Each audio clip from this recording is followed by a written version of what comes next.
Welcome to the Iron Giant. I'm at the base of one of the oldest iron mines in the world where for one weekend every year, operations cease, and this becomes the setting for the single most difficult hard enduro competition on the planet.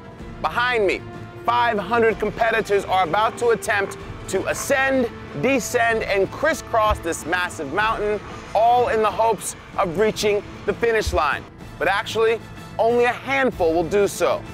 This is Hare Scramble, and you're watching the Red Bull Signature Series.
Herzlich willkommen. Welcome to Eisenerz, Austria, which is usually a quiet little village to the home of Erzberg, also known as the Iron Giant. But for most of these competitors, it's going to be misery and heartache. I'm Sal Masekela, your host of the Red Bull Signature Series. Out of 500 riders here at the start line, less than 3% will actually finish. That's right. Last year, 14 crossed the finish line, and the year before that, 7. The Iron Giant is on. Sal, it certainly is. Hi folks, Lee Diffie and Motocross Hall of Famer Ricky Johnson with you. And Ricky, if you're into extreme enduro, this is it. This is the king right here at Erzberg. Every rider comes here, and it's different because you want to get out front as quick as possible, but you got to realize you're going to be working out all day long at 100%. Getting out front early is what Seppi Fally has done. As we go on board with Johnny Walker. You know, I've raced in Baja, but this stuff is treacherous because not only do you have the dirt itself and the rocks and everything, but you have this man-made stuff. You got tractors on the left, cliffs on the right, and now the other riders that are crossing back and forth. So it's not just one line like a motocross track. You know, you can use your imagination as much as possible and try to clear double jumps like that. Whoa, that was quite the move from the KTM man Walker, the winner 2 years ago, as he went by Seppi Fally very quickly. Well, see, in Supercross, you get to go out and practice and look at a jump a couple times, but these guys get one shot at this whole course. So a move like that is very brave, but let me tell you, it will make a difference. The onboard from Gomez there saw Seppi Fally and Gutsiet go down early. Lee, you look at these hills, they got to come up to them, and then they open up as much as they can and take a big run. Here we see Walker making that jump. Unbelievable that he's taking chances like that. Is that too aggressive too early, or that's what you need to do? Hey, this is Erzberg, man. Anything counts. Sometimes, you know, a champ to a chump in just one bump. Sometimes you're a hero, sometimes you're a zero, but right now he's opened up quite a lead. Look at the gradient. How graphic, how steep it really is. And already Johnny Walker has opened up a handsome lead. Let's take you back a few moments ago and show you how the initial start looked for defending winner Graham Jarvis. When it comes to enduros, most of the time it's you against your machine, but at the beginning of Erzberg, it's just like Supercross where you have everybody line up and you're going back and forth. Here we see Jarvis get caught behind a couple riders. He has to hesitate, and now coming to this first hill, he has to make a decision. Who do I hit? Who don't I hit? And how do I approach this hill? And watch what happens. Gets stuck on the side of the hill, goes down, but being the champion that he is, he doesn't panic, pulls the bike around, rolls down the hill. Well, let's take another shot at that, turns around, and right up the hill he goes.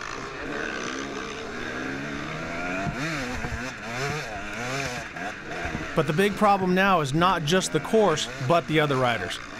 Just showing, even as a defending champ, you have to take a breath. and really think about the big picture over this 20-mile course. The second wave is away, and right in the middle of that is a man who led this race last year for a brief period, Romain Giofra. That's why qualifying is so important. You want to be in that front line as quick as possible. And Ricky, take a look at this. Over 20 miles. This is the 20th edition of the Erzberg Rodeo. And some signature points on the circuit we will show you during this program. The machine, the elevator, the bathtub, Carl's Diner, all signature points in Austria's largest iron ore mine. This is brutal. That's why they call it the Iron Giant. 14 times KTM has won this event, and that's the bike that Johnny Walker rides right now. It's time to check in with Tina Dixon. This course is definitely a navigational challenge as well. So to help mark the way, officials have taken these blue signs and placed them along the track. But I talked to the riders and they were saying that these are located more in the tight trail sections. But if you look behind me, those open mine roads, there's not a lot of these signs and there's potential to get lost. In fact, that's what happened to Graham Jarvis a few years back. He got turned around and the end result was disqualification. So for the riders, follow the signs, hit all 23 checkpoints. But guys, it sounds a lot easier than it is. For sure, Tina, as we now see, Ricky, the third line released. And what you got to remember is that they don't get this time back. Like Baja, we start off, if you're a minute behind, if you finish 30 seconds behind that rider in front of you, you win. Here, first person across the line wins. And you do that by getting the best start. And Johnny Walker wasn't the first off the line, but he was the first to make his way to the front of this pack very quickly and efficiently. And so far, Ricky, it's paying off beautifully. I love the way Johnny uses his body when he's entering the corners, and he's using the angles to help him out. Johnny rides a lot of motocross back in England, and he's using that to his advantage. Watching him climb this hill, he's a tall guy. He uses the angles to save his energy, and right now, doing a beautiful job. And Ricky, these guys, as we watch the battle for second with Corey Greffender and Andrew Noakley and a bunch of others in there, what kind of heritage would serve you best here? I mean, guys bring trials experience, they bring enduro experience, motocross experience. What's the magic combination? That's a pretty simple equation. You want to be a motocross champion from the start to the first turn. You want to be an enduro guy up the first hill. You want to be a desert racer as you're climbing up out of this gravel mine. So you have to use every fiber as a rider just to make it around, let alone go around fast. And with everything we've already seen, our race leader, Johnny Walker, has approached just the first of 23 checkpoints over this 20-mile course. And he enters the forest for the first time. Now is time when you become an enduro rider. You have to look around, you have to use the environment, not just the rocks and the gravel, but now you have trees and a lot of other dangers out there. Plenty of experience in the form of Knight, Lettenbichler and Gomez coming, but it's Andrew Noakley, Canada's Corey Greffender, and England's Johnny Walker up front. And Ricky, he's coming up to a significant challenge, the water pipe. One of the cool things that I like about Erzberg is a lot of guys still run 2 strokes. The big fad in racing right now is 4 strokes for supercross, motocross, but here they run the 2 strokes because of the rotating mass. They're easier to stop and they're a much lighter machine. Here Walker's out in front and you see him going through another checkpoint. And right now at this slow-mo, you got to see how hard he has to work between leaning forward and leaning back. You lean forward too much, you lose back traction. You lean back too much, you're going to wheelie. He's got the right balance. Do you get in awe of that gradient and that climb, or you just pick a point at the top? What's the strategy to tackling this? That's exactly what they do. They look at the top and they try to find a point and aim for it. But these guys are so far ahead and so advanced. When they're riding, it's a lot like you and I walking. We don't think about right foot, left foot. Johnny Walker is so much in the zone, he just makes it happen. Walker is the star at the moment, but who else should we look for? Sal Masekela tells us. Last year here in Erzberg was a story of redemption. Graham Jarvis finally stood atop the podium after being disqualified 3 years in a row. Unbelievable. Can Jarvis repeat? 23-year-old Johnny Walker hopes not. The 2012 champion is back after completely missing the podium last year. My front wheel just dropped and it just took all the water in, and then that was it really. You know, it's racing. And then we have Andreas Lettenbichler. He finished in second place here 4 times. Will this finally be the year he gets the monkey off his back? From the USA, Cody Webb is making his Hare Scramble debut, and he's got a chance. He's the first American to ever podium at the European Hard Enduro events, and he could be the guy to finally get the stars and stripes on the box here. And lest we forget that 2005 and 2006 champ David Knight has returned.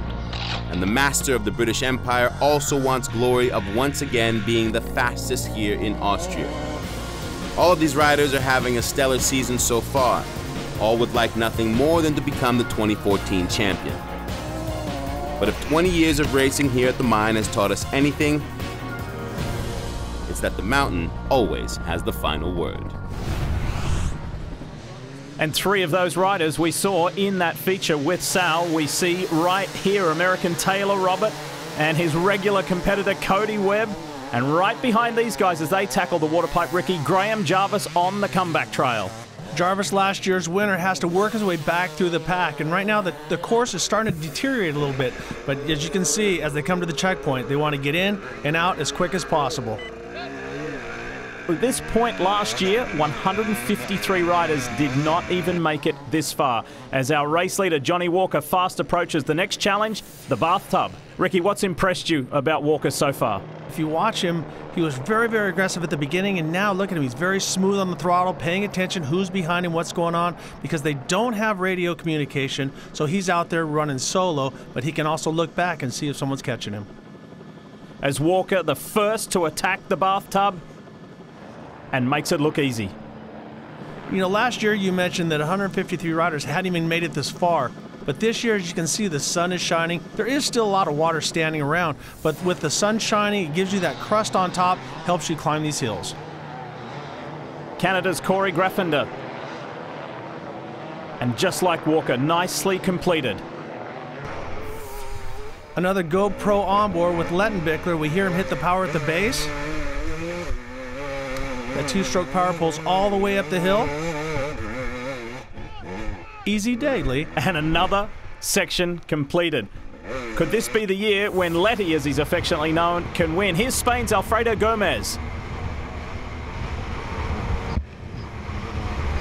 He's made up good progress. He's fifth at the moment.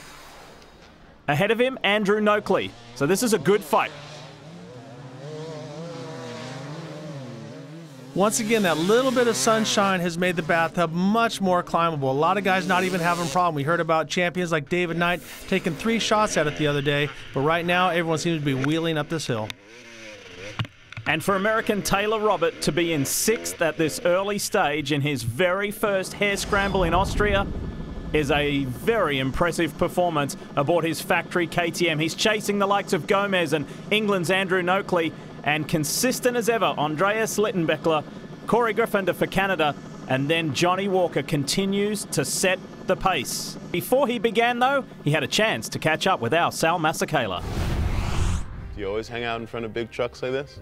No, it's not my usual place. Not your usual place? No. Big truck for a big star, because you're that guy. You won this race at 21 years old 2 years ago against guys with a ton more experience. Yeah, it was unbelievable. I didn't expect it, you know. I just came here.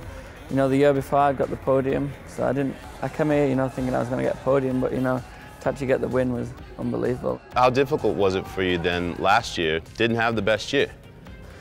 Anything that went wrong, you know, so first corner I got the whole shot, went straight into the water, and that was it, you know. Driving through the water, Walker almost sank at that point. I thought the race was over, but I got the bike going again, so, you know, that was the main thing, and, you know, I pushed as hard as I could, but only managed 4th. Here comes Johnny Walker. Doesn't really mean that much to him. He wants to be on the podium. You know, I haven't come here to come 4th, you know, I come here to win the race. You're like a kid brother. Most of those guys are in their mid-30s or older. What's your relationship like with them? Is it intimidating? Do you feel like a kid? No, I get on well with all the other riders. You know, off the track we're really good friends, but you know, when we're racing it kind of changes. Who is it that you want to beat more than anyone? I think mine's the same as everyone else's. You know, everyone wants to beat Graham. He's dominated the sport for the last 3 years. You know, he's won, I think every race there is, he's won, so. Do you tell him that? No, I think he knows that, you know, when we're hanging around together, we're joking and that. He he knows that everyone wants to beat him. What does it take to be, for you think, to repeat and win this thing again? I think you've got to have a good team, you know. I've got an awesome team behind me, and, you know, I'm just going to push as hard as I can. That's it? Yeah, just flat out, full gas. Well, good luck to you here. Thank you. And we'll catch up with you again in Romania. Cool. Yeah. Take it easy. Right on. Ricky, two things to take away from that. He's a pretty humble young man, but he's also very determined. He knows what he wants. You know, I love listening to the confidence in his voice, but he's very, very humble. When you put a riding gear and a helmet on that kid, he is a killer, and right now he is out front and doing an awesome job. And he's leading some of the world's best, like this man here, the GoPro view of Graham Jarvis. I love the respect that everybody has for Jarvis, because Jarvis, let's face it, has kicked everyone's butt at this race multiple times. Ricky, he has, and that's a real thorn in his side, because on 3 occasions he did cross the line first, but was disqualified for various infringements. Approaching checkpoint 4, 3 Kings.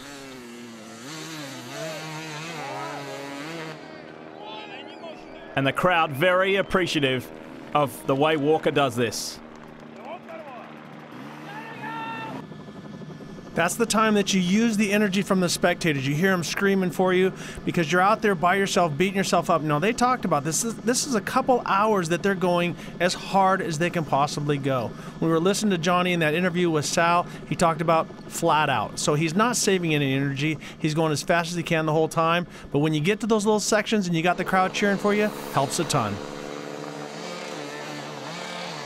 Canada's Corey Graffender has put in a marvellous effort in this early phase to be the one chasing Johnny Walker in this hare scramble. Watch the descent here. This is incredible. Got to get your weight back, get as much weight on the back wheel as possible. As Robert was talking about, you want to use the front brake, but you got to be really light, because a little bit too much, you're going over the bars. So when you go down that fast, rear brake is locked, you're moving your body position. How do you arrest that momentum so quickly? As we see Letty going down that hill, you can see the wheel jumping from side to side, because when you lock it up, all of a sudden now you have a wall with those knobbies, and it starts searching for the path of least resistance. So if you can, ease up on the brake a little bit to keep the wheel rolling a little bit, but you have to slow yourself down. And then as soon as you get to the bottom, right back up. And straight back into the forest. This is Lettenbichler.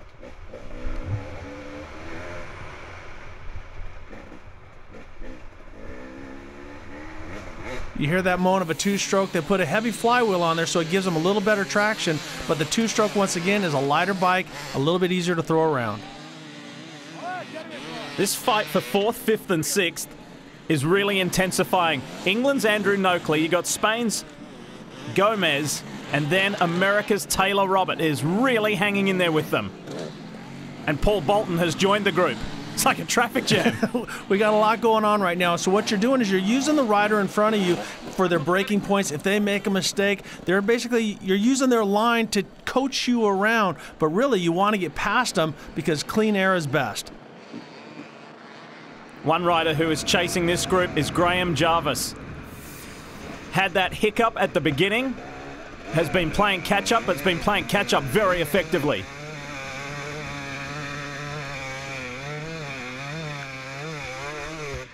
I don't know about you, Lee, but I didn't hear that thing breathe 1 second going up that hill, so definitely wide open on the throttle for Jarvis. So calm, just going to leave the checkpoint and roll down this hill. Just another day at the office for Jarvis. Back up front, Johnny Walker has led almost the entire way. Ricky, can you hear those screams from the crowd on the bike? Most definitely. You use that like energy, like when you're jogging with an iPod. You want to make sure that you don't sit there and listen to yourself breathe. So if you can grab a little energy from the crowd and their enthusiasm, helps you out a ton. Look at this tight, technical, tricky section after he was just wide open on the throttle.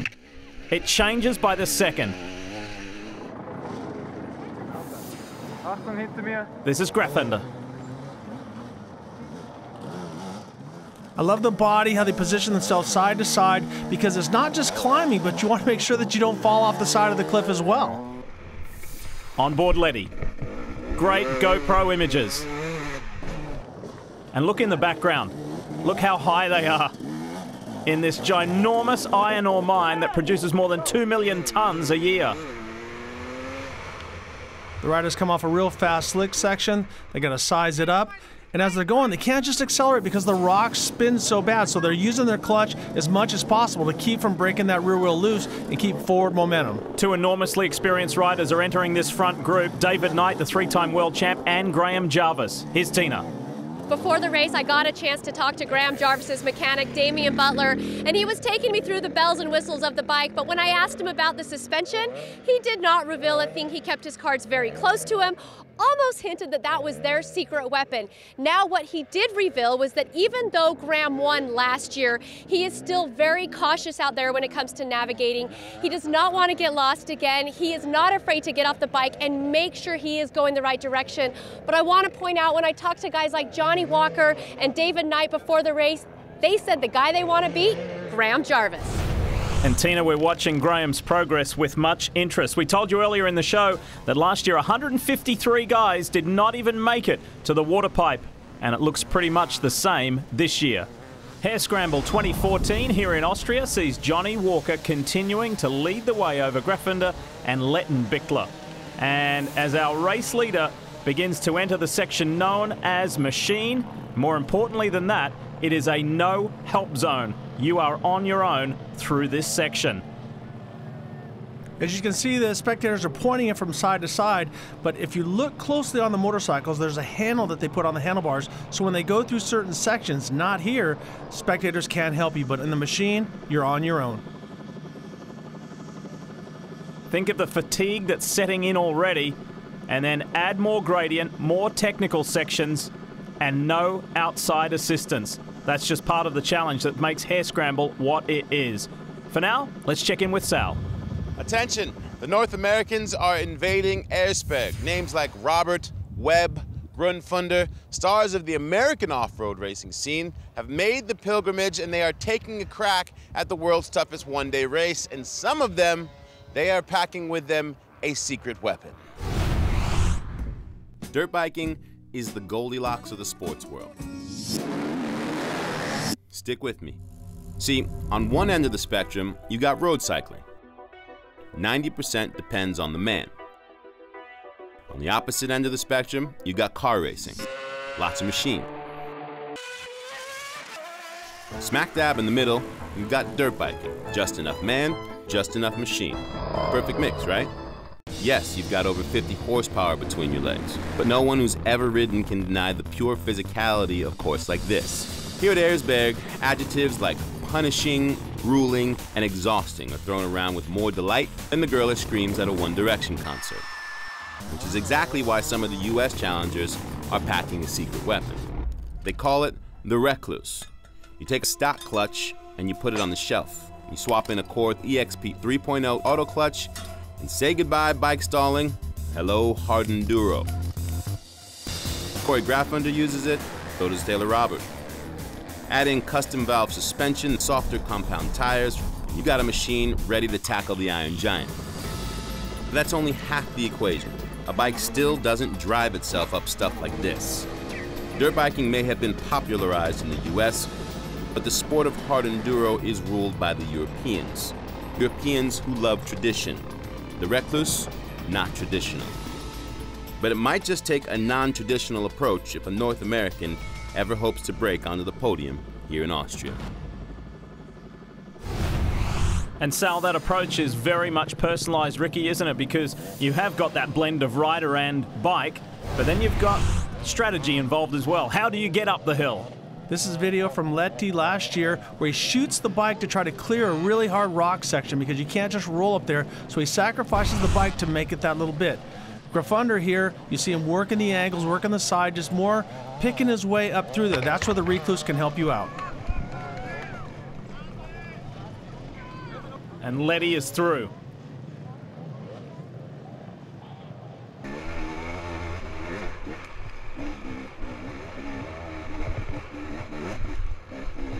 And sometimes it's those really tight technical sections, Ricky, isn't it? That if you can clear that with minimal effort, it gives you that advantage like Lettenbichler.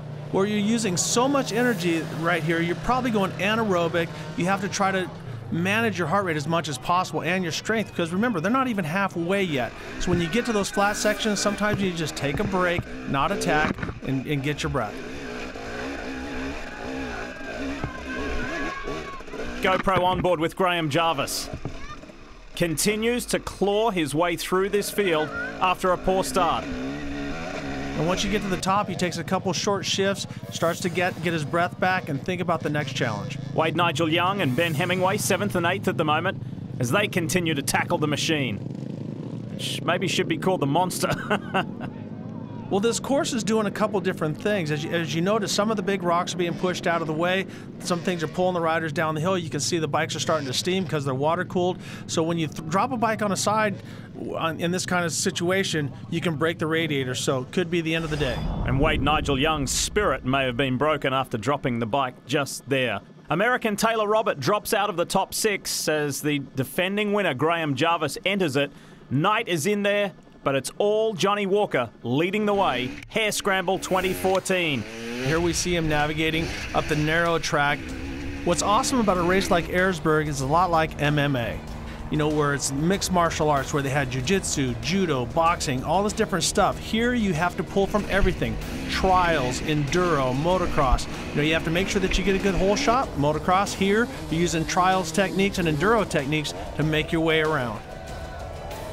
You've got the most dominant trials rider in the world over the last 2 decades, although he says he's semi-retired. Dougie Lampkin's in this event, but you need more than just trials experience, as Walker demonstrates. And while it's a frantic pace up on the track, it's a little calmer back at the paddock, as Tina tells us. Well, here's a look at what goes on behind the racing at Hare Scramble. Below me, you've got one of the paddock areas where about 1,500 plus riders show up every year to set up camp, prep their bikes, and try to tackle this iron giant. Now, the celebration lasts about 5 days, but if you remember to bring your own hot tub, you can have some fun at the end of the day. How's the water, guys? Only at Hare Scramble. Thanks, Tina. Here is Andreas Lettenbichler. Real family affair this year for Letty. His 16-year-old son is also competing. That's amazing that a 16-year-old has enough state of mind to make it around a course like this, because you know how you mature as a rider. We've seen some younger guys, some older guys, but my hat's off to a 16-year-old. GoPro view just shows you the challenges at hand. If you notice, he's got 2 fingers on the clutch. He's feathering the clutch back and forth. The guys with the recluse can roll the throttle on and off and think about that only, but most of the guys are still running a manual clutch. Spain's Alfredo Gomez has raced all over the world in all kinds of conditions. See, it's a combination here. Here's a trials move. You pop the front wheel up in the air, you bounce it around, do a complete 180, and they're still climbing. It looks flat on this GoPro image, but trust me, they're climbing pretty steep hills. So that's the top 3. Here is 4th place Corey Greffender.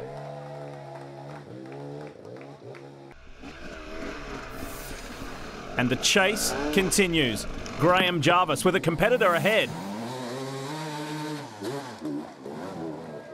Combination of RPMs. They'll use the high RPM to climb the hill, and then they'll go back to a low RPM and control that RPM with the clutch so they don't get rear wheel spin. You can see the big rocks you got to navigate around, but if they have that throttle too wide open, what's going to happen? They're just going to spin and slide back down the hill. Gravity's going to take over.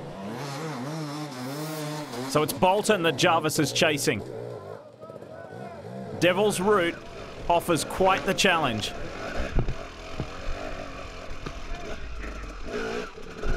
Cheers. Unbelievable. Guy takes the time, tell his mate cheers.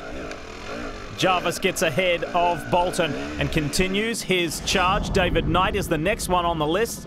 The rider on everybody's list is Johnny Walker. As we approach more than 2/3 distance, 10 kilometers, 6 miles to go, and Carl's Diner awaits. Things become incredibly and increasingly difficult here, Ricky, as fatigue very much sets in.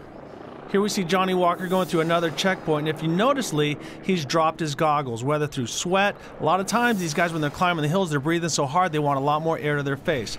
If you notice, rocks can be your friend or your enemy. The small rocks can help you slow down. The big rocks sometimes can throw you on your head. And nobody knows that better than Walker himself from a couple of years ago, 2012, when he was actually the first to cross the line and win Hare Scramble for the very first time in his young career. Let's take you back. Let's show you a replay of what happened to him, and it's pretty nasty. When a rider goes down, takes a hard hit like this, and then still comes back to win the race. Unbelievable. You see the whiplash on his neck. I mean, it takes the wind out of me here watching it, but he jumps right back, gains his composure, and away he goes. And reiterating, he came back from that to go on and win Hare Scramble as he navigates the boulders. The body coordination and everything that he's got going on, but also notice the long legs, how it helps him get over these obstacles. A short rider like Ricky Carmichael, who they call the GOAT, the greatest of all time, would struggle terribly here because he doesn't have the leverage. Second on track now, and a man who is basically tired of finishing second in this event. He's done it 3 times. Andreas Lettenbichler. He begins his run in Carl's Diner. And Ricky, year after year, is there pretty much a sense of there is a known line through this section? In years past, guys would have to navigate down through here, but now you see that the trail is beat in a little bit more. That doesn't make it easy, but it does give the guys a sense of where to go. And with that, it's time for our key moments of this race. And the first one involves Graham Jarvis, the defending champion, at the start. He gets checked by both Noakley and Graffunder, which causes him to get caught in traffic on the first climb of the event. And watch what happens. Competitors everywhere. He does not like it, loses momentum, crashes, which is costly time-wise. He did, however, regroup. Our second key moment involves race leader Johnny Walker. The only real mistake he made was taking the wrong line up the forest section. Bracing the bike against the tree saved him from falling back down. A little help from the marshals got him going as well, and that was before the start of the no-help zone.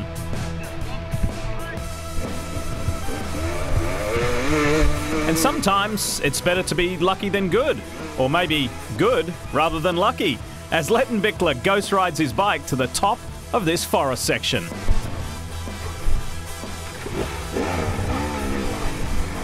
And there are our key moments of the race so far. Making some very good progress is Paul Bolton.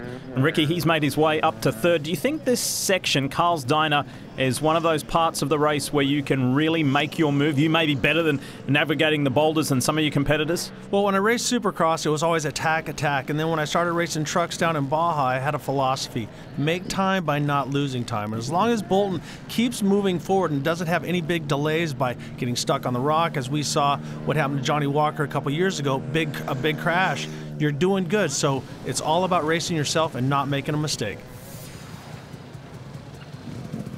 Letty shows us just how you've got to be from one side of the bike to the other. And look at that, pedaling through with his left foot. This is where size is key. You know, we've looked at David Knight. They call him the Nighter. He's done well at this race before, has won it twice in the past, and I really think that his height and his size have helped him out. Look at that progress that Paul Bolton has made, getting ahead of Graffunder and Gomez and chasing down Letty and Walker. And the second place, Andreas Lettenbichler, seems to be struggling in Carl's Diner here, Ricky. As you can see, there's not a defined line there, and Letty's off just a little bit, and he's losing a lot of time. Speaking of this section, and race leader Johnny Walker is almost through Carl's Diner, and when you know that you've got something as gnarly as this section of this 20-mile race and you've got it almost complete, that's got to bring a sense of relief, doesn't it? A little bit, but you got to realize that he's going into a gang fight with like 10 guys, so he's basically beaten up 5 of them, but he doesn't know exactly what waits around the next corner. Or how far they're behind. But so far, Walker has been amazing. Incredibly consistent and pretty much error-free. Almost making it look easy. But in this event, where the majority of the competitors fail to finish, Just getting started is a reward in itself. Why in the world would anyone want to do this? The odds of actually finishing, minuscule. The odds of damage to body or bike, high. But even with those probabilities, for the past 20 years, riders from around the world sign on the dotted line. Canada, Italy, Germany, Spain, Great Britain, and the USA all represented on the starting line, if not the finish line. Sure, the pros get the glory, but the heart of this race is on the second, third, fourth, and fifth rows. Crazy weather, crushed exhausts, torn tires, blown suspension. But the motivation to line up never seems to be broken. What exactly is it about the world's toughest enduro that keeps these guys coming back?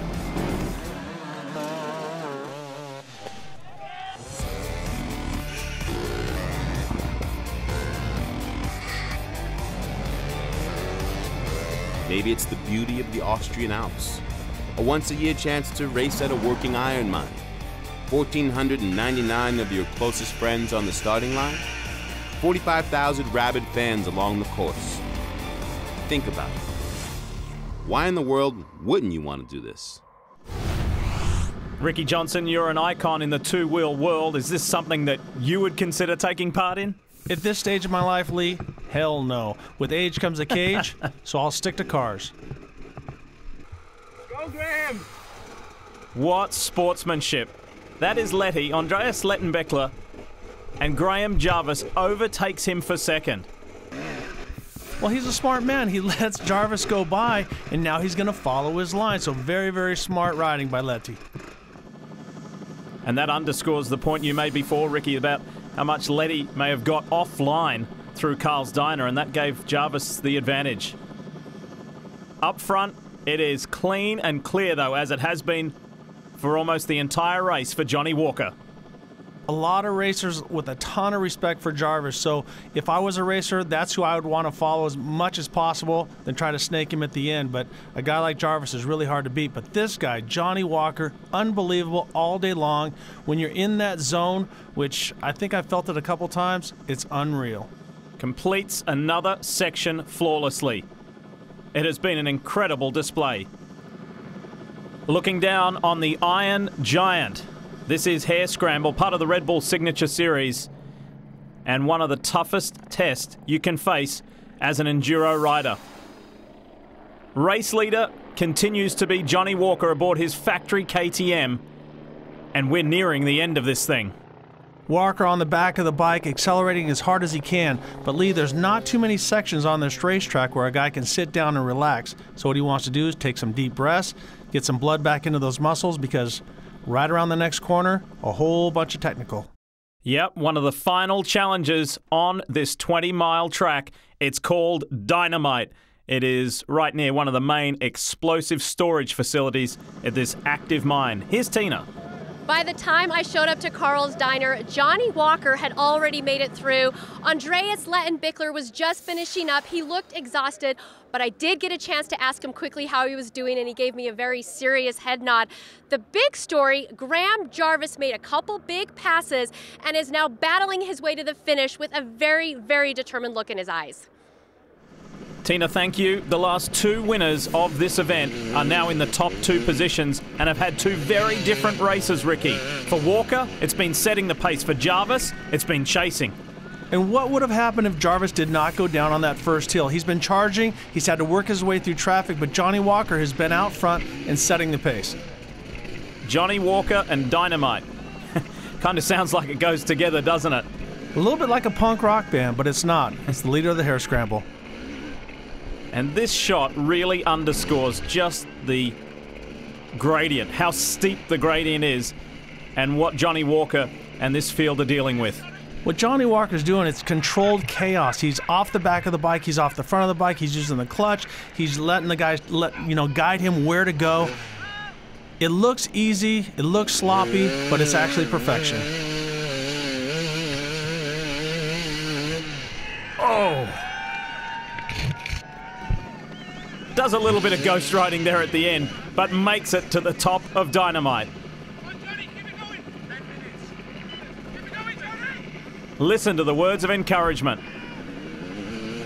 Every little bit counts because you have to understand he's using 100% effort. If anyone's ever done CrossFit or powerlifting or anything like that, Johnny Walker's throwing around a 230-pound motorcycle and dodging cars and going through a steel mine. And spectators, pardon me, I'm coming through. Now here is second place Graham Jarvis. Let's listen.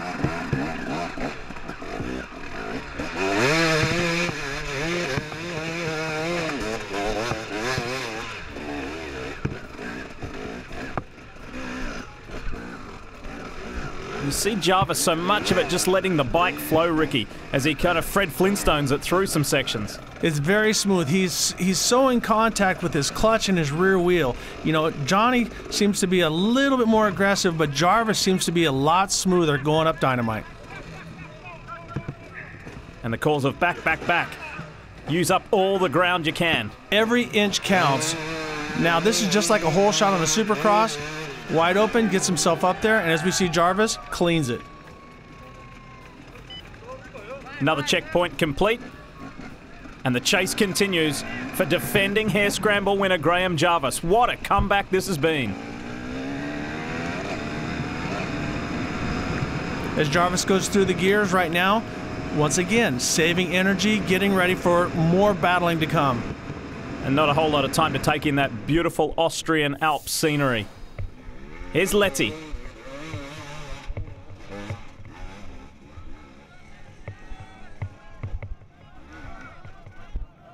And of course, all the spectators know exactly what to say. You're hoping that maybe it's one of your countrymen that can tell you, but all of them are cheering you on nonetheless. So you got to make sure you pick the right line. He's trying to tell him, get the heck out of the way. I'm coming through. Shots allowing us to be on the bike momentarily.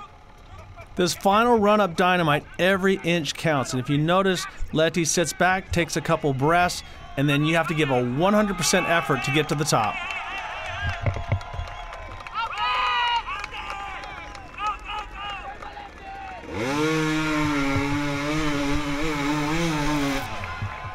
Cleanly done. Very much in the style of Graham Jarvis.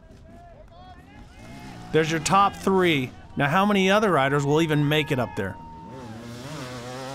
Already a massive percentage of this 500-strong starting field, their day is over.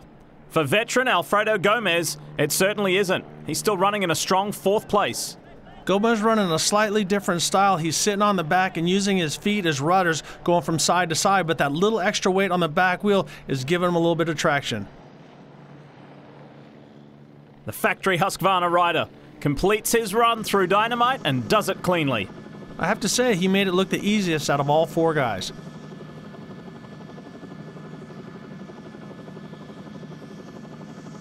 So top 4 are done with Dynamite. So here's the first man to tackle Lazy Noon.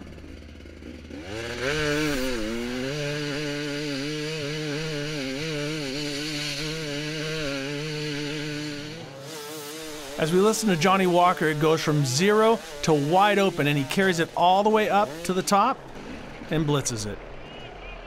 This Lazy Noon section was predicted to be very difficult and quite the challenge.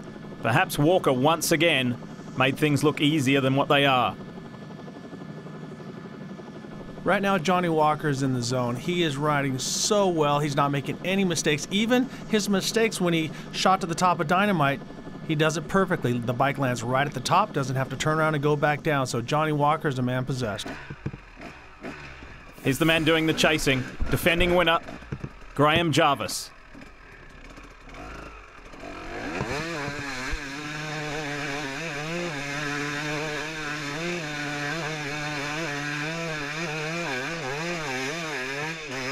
Check Lazy Noon off the list.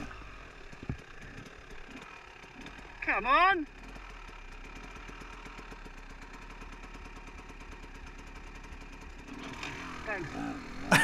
Obviously, we hear a little bit of frustration out of Jarvis, but at the end, still a polite Englishman tells him thanks. Our 3rd place man, Andreas Lettenbichler. has been amazingly consistent today, and perhaps another podium awaits. And that's 3 from 3. He completes it beautifully as well. Second last checkpoint done.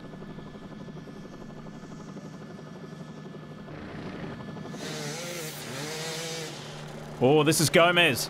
He's in trouble. The fourth competitor to try and negotiate Lazy Noon. The first 3 made it look relatively straightforward, Ricky. Well, it looks like Gomez didn't hesitate as much as the other riders at the bottom and didn't carry as much momentum. So he went back down to the bottom, resized it up, and I'm pretty sure he'll get to the top. Speaking of the Americans that Tina just mentioned, let's go back to Dynamite. And first up, this is Taylor Robert.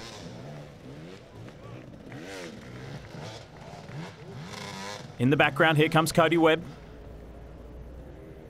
Robert and Webb travel halfway around the world to race against the world's best enduro riders, and now they're side by side on the track. Uncanny, isn't it? Used to competing against each other on American soil, now they're doing it on Austrian soil, and have done very well at their maiden performance at Hare Scramble. Well, Roberts has done something at home to try to help him be a better enduro rider. Obviously, he's very fast in the desert, but he started riding trials to help him through these technical sections. And as he sets up, he gets past. Cody gets a little cheeky. Is it going to pay off, though?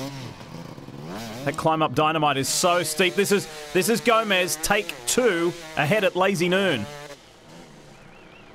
You think he may have gone back and done what the others did? Exactly. You talked about it earlier. You got to get to the bottom, pick a point, and then charge towards it. And I think what happened before was Gomez just tried to do it in one motion, and it didn't work, but second time's a charm. Taylor Robert rounds up Cody Webb. So although Cody got a little cheeky and opportunistic, it didn't quite pay off for him at the top of Dynamite. So positions remain the same.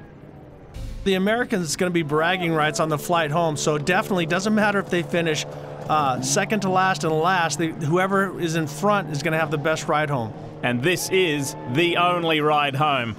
Johnny Walker approaching the finish to win Hare Scramble for the second time in 3 years. And the performance has been outstanding.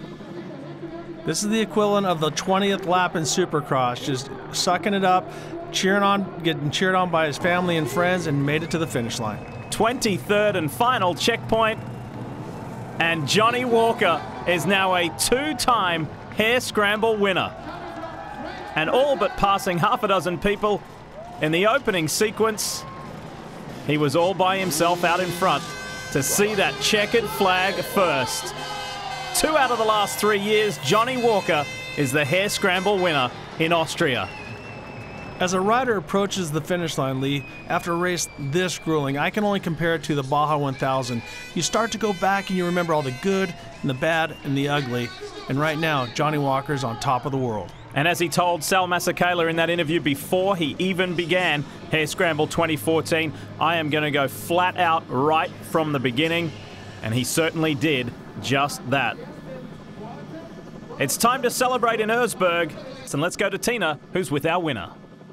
Not only did Johnny Walker win this race, you dominated out there. In fact, you told me earlier you wanted to beat Graham Jarvis, and you did just that, making it look easy. How rewarding is this?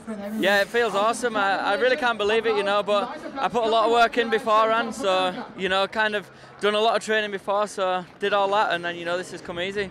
Well, in the start, you took a big lead early on. Just how key was that for you? Yeah, that's what I wanted to do. You know, I wanted to get an awesome start and just, like, go as fast as I can, you know, right to the finish, and that's what I did. So, you know, I passed the guys early on that, I think like the 3rd hill, and just went from there, really. Well, and in 2013, you had that horrible start. You finished 4th off the podium. How redeeming is it now to win? Yeah, it feels awesome, but, you know, knowing that I had a 4th last year, it still doesn't feel good, but, you know, to eventually win fair and square, it feels amazing. Congratulations. You deserve it. Thank you very much. Guys, back to you. Tina, thank you. And here's our 2nd place rider home, Graham Jarvis. And what a comeback it was. We talk about Taylor Robert buying a trials bike to get better at the rocks. I wonder if this guy's going to be practicing a couple more starts before next year. Yeah, that was the moment where he got a little caught out through the opening turn and the opening uphill where he got trapped in traffic. But when you consider the amount of traffic he had to come back through and try and bridge that gap to eventual winner Johnny Walker. It was an amazing comeback from the 2013 winner. And they're sharing their post-race notes. But it was more than just speed and maybe a little luck for Walker to get the victory, and our Red Bull signature moment exemplifies how he did it. In order to win, you need to take advantage of the terrain, especially with hundreds of riders chasing you. Choosing the right line at the right moment can be decisive, and Johnny Walker knows that. Early in the race, Johnny saw an opportunity that others didn't. He took the leap of faith, while others crawled through that dip. And from that point on, he never looked back. After just missing the podium last year, the young Brit came back and claimed his second win here at Hare Scramble. And that's why Johnny Walker deserves our signature moment.